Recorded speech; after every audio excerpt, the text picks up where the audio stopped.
Hi class, today I'm going to talk to you about domestic violence and awareness.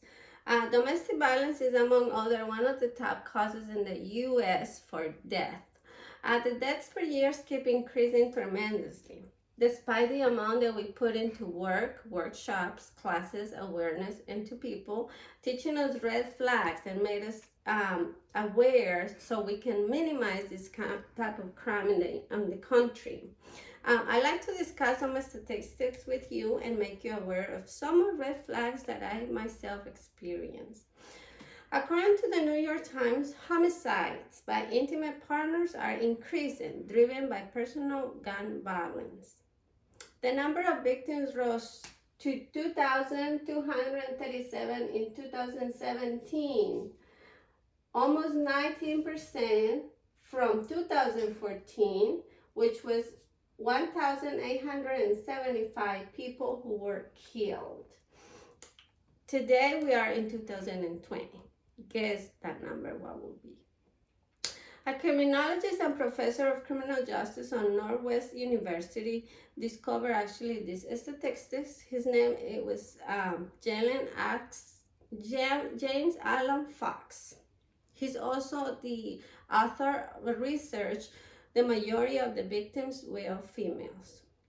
The House of Representatives reauthorized the Violence Against Women Act in 1994.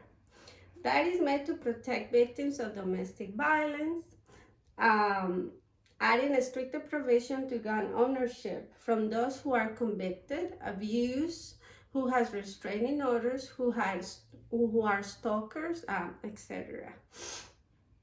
We should learn and be aware of red flags when starting a relationship, or if we are currently in a relationship, there also can be flags and things can change. Some of this behavior we constantly see, and we also overlook the behavior, thinking that it might change, that it was part of the moment from our partner, or it was just nothing too serious. Here I will present you some behaviors so you can just take a note and have some conscious and think if it's something that you should worry about.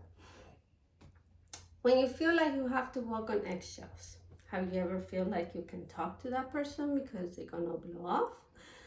This one for me is really, really relevant.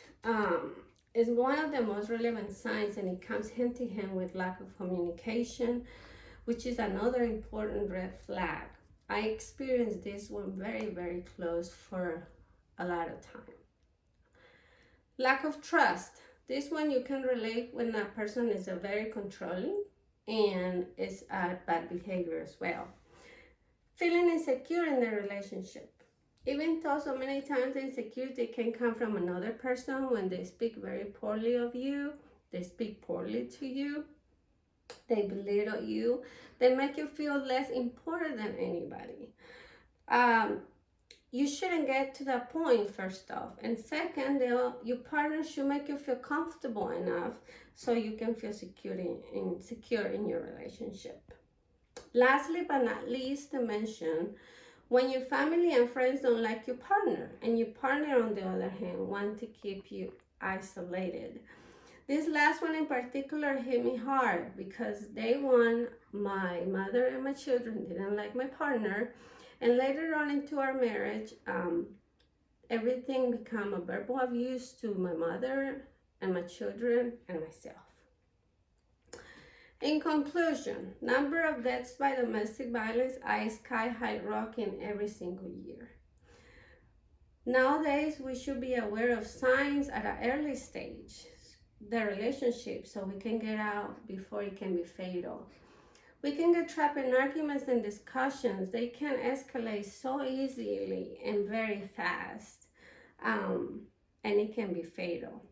Look after yourself and your well-being. Put yourself in the persons that you love before and first. Love isn't always all you need to have a good and healthy relationship.